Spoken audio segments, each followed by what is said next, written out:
കേരളത്തിലെ വടക്കേ മലബാർ പ്രദേശത്ത് ആരാധിക്കുന്ന ഒരു ദൈവമാണ് മലയാളത്തിലെ വീരൻ എന്ന വാക്കിനർത്ഥം വരുന്ന കതിവന്നൂർ വീരൻ.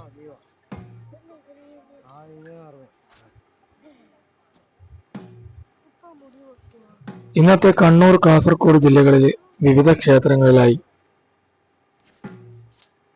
തെയ്യമായി കെട്ടിയാടപ്പെടുന്ന ഒരു തെയ്യമാണ് കതിവന്നൂർ വീരൻ തെയ്യം. വടക്കേ മലബാറിലെ ഏറ്റവും പ്രശസ്തമായ തെയ്യങ്ങളിൽ ഒന്നാണ് കതിവന്നൂർ വീരൻ.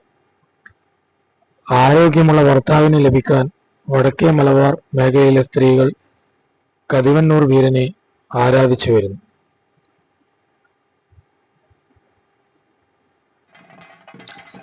മന്നപ്പൻ ചേകവർ ആണ് പിന്നീട് കതിവന്നൂർ വീരനായി മാറിയത്.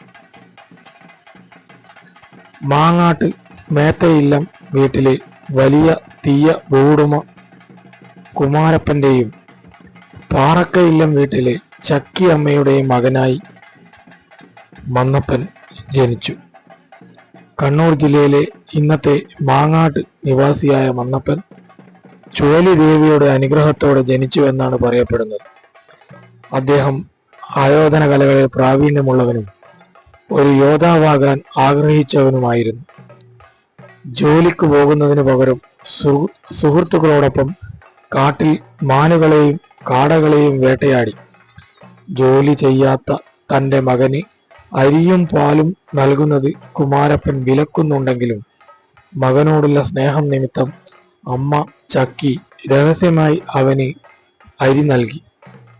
ഇത് കാണുമ്പോൾ കുമാരപ്പൻ കോപിക്കുകയും മകൻ മന്തപ്പന്റെ വില്ല് ഒടിക്കുകയും ചെയ്തു. ഇതിൽ ദുഃഖിതനായ മന്തപ്പൻ പിന്നീട് വീട് വിട്ട് കൊടക് മലയിലേക്ക് ബിസിനസ്സിനായി പോകുന്ന സുഹൃത്തുക്കളോടൊപ്പം ചേരുന്നു. അവർ അവന് മദ്യം നൽകുകയും അവനെ കൊണ്ടുപോകാതെ സ്ഥലം വിടുകയും ചെയ്യുന്നു. മദ്യപാനത്തിൽ നിന്ന് ഉണർന്നതിന് ശേഷം മന്നപ്പൻ ഒറ്റയ്ക്ക് അലഞ്ഞു നടന്ന് ഒടുവിൽ കതിവന്നൂരിലെ അമ്മാവന്റെ വീട്ടിലെത്തി അവൻ അവിടെ താമസിക്കാൻ തുടങ്ങുന്നു. കാലക്രമേണ അമ്മാവന്റെ സ്വത്തിന്റെ പകുതി അയാൾക്ക് ലഭിക്കുന്നു. അമ്മായിയുടെ ഉപദേശപ്രകാരം അവൻ ഒരു എണ്ണക്കച്ചവടം ആരംഭിക്കുകയും അതിനിടയിൽ വേലോർക്കോട്ട് ചെമ്പരത്തിയെ കണ്ടുമുട്ടുകയും വിവാഹം കഴിക്കുകയും ചെയ്യുന്നു. ഭാര്യയുടെ വീട്ടിൽ താമസിക്കാൻ തുടങ്ങിയതിനു ശേഷം വീട്ടിൽ പലപ്പോഴും വൈകിയെത്തുന്ന മന്നപ്പനുമായി അവൾ വഴക്കുണ്ടാക്കാറുണ്ടായിരുന്നു.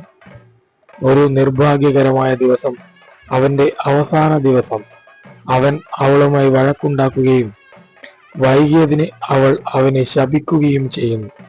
തന്റെ ഗ്രാമത്തെ ആക്രമിക്കാൻ കുടകിൽ നിന്ന് ഒരു സൈന്യം വരുന്നുണ്ടെന്ന് മന്നപ്പൻ കേട്ടപ്പോൾ അവൻ ആയുധമെടുത്തു ദേവന്മാരെ വന്ദിച്ച് യുദ്ധത്തിന് പോയി. കുടകിൽ നിന്നുള്ള സൈനികരുമായി ഒരു ഘോര യുദ്ധം നടന്നു. മന്നപ്പൻ യുദ്ധത്തിൽ വിജയിച്ചു. പക്ഷേ വീട്ടിലേക്ക് മടങ്ങുമ്പോൾ യുദ്ധത്തിൽ തന്റെ പീഠത്തിലെ മോതിരവും ചെറുവിരലും നഷ്ടപ്പെട്ടതായി അയാൾ മനസ്സിലാക്കുന്നു. യുദ്ധക്കളത്തിലേക്ക് ഒരിക്കലും ഒറ്റയ്ക്ക് പോകരുതെന്ന് പറഞ്ഞ് സുഹൃത്തുക്കൾ അവനെ തടയാൻ ശ്രമിച്ചെങ്കിലും അത് വീണ്ടെടുക്കാൻ അവൻ തിരികെ പോകുന്നു. പരാജിതാവസ്ഥയിലായിരുന്ന കുടകിൽ നിന്നുള്ള പോരാളികൾ മടങ്ങിയെത്തപ്പോൾ മന്നപ്പനെ വഞ്ചനാപരമായി കൊല്ലുന്നു. മന്നപ്പനെ കാത്തിരുന്ന ചെമ്പരത്തി പീഠത്തിലെ മോതിരവും ചെറുവിരലും വാഴയിലയിൽ വീഴുന്നത് കണ്ടു.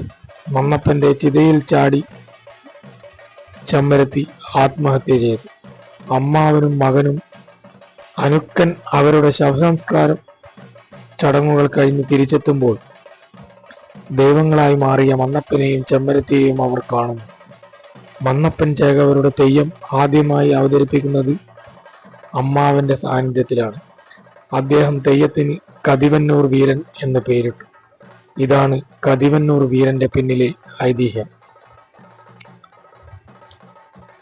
കതിവന്നൂർ വീരൻ തെയ്യത്തിന്റെ സവിശേഷത അതിന്റെ ചലനാത്മകമായ ചലനവും മെയ്വഴക്കവുമാണ്. ഈ തെയ്യം സാധാരണയായി രാത്രിയിലോ അതിരാവിലെയോ ആണ് അവതരിപ്പിക്കാറുള്ളത്. കതിവന്നൂർ വീരൻ തെയ്യം അവതരിപ്പിക്കുന്ന പ്രത്യേകം തയ്യാറാക്കിയ കളം, വാഴപ്പഴം, പല നിറങ്ങളിലുള്ള ചായങ്ങൾ, തീയിൽ വടി എന്നിവ ഉപയോഗിച്ച് നിർമ്മിച്ചതാണ്. ഇത് ചെമ്മരത്തിത്തറ എന്നറിയപ്പെടുന്നു. ഇത് അദ്ദേഹത്തിന്റെ ഭാര്യ ചെമ്മരത്തിയാണെന്ന ആശയമാണ് സൂചിപ്പിക്കുന്നത്.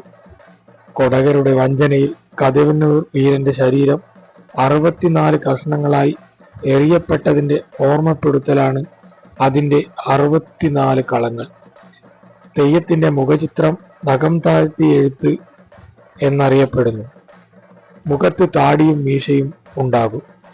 ആരോഗ്യമുള്ള ഭർത്താവിന് ലഭിക്കാൻ വടക്കൻ മലബാർ മേഖലയിൽ നിരവധി പെൺകുട്ടികൾ ഇപ്പോഴും കതിവന്നൂർ വീരനെ ആരാധിക്കുന്നു.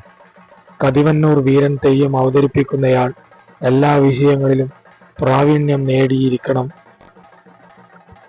അതിശയിപ്പിക്കുന്ന പുരാവൃത്തം കൊണ്ടും അതീവ ചാരുതയാർന്ന പകർന്നാട്ടം കൊണ്ടും വളരെ പ്രാധാന്യമുള്ള ഒരു തെയ്യമാണ് കതിവന്നൂർ വീരൻ അഥവാ മന്തപ്പൻ തെയ്യം. അമ്മ ദൈവങ്ങൾ, കന്യകമാർ, നാഗദൈവങ്ങൾ, അധികാരവർഗങ്ങളുടെ കൊടും ക്രൂരതയ്ക്കിരയായി ജീവൻ നഷ്ടപ്പെട്ടവർ, ജീവിച്ചിരുന്ന വീരാളികൾ, പുരാണ കഥാപാത്രങ്ങൾ എന്നിങ്ങനെ പല ഗണത്തിലായി വിവിധ തരം തെയ്യങ്ങളുണ്ട്. ഇതിൽ തന്നെ ജീവിച്ചിരുന്ന വീരാളി മരണശേഷം ദൈവമായി മാറിയതിൻ്റെ ഉത്തമ ഉദാഹരണമാണ് കതിവന്നൂർ വീരൻ. സംഭവബഹുലം ആണ് കതിവന്നൂർ വീരന്റെ ജീവിതവും ദൈവികതയിലേക്കുള്ള പ്രയാണവും.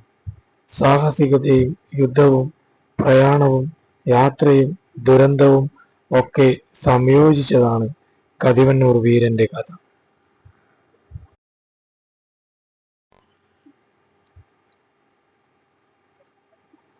വടക്കൻ കേരളത്തിൽ പലയിടത്തും കതിവന്നൂർ വീരന് സ്ഥാനമുണ്ട്.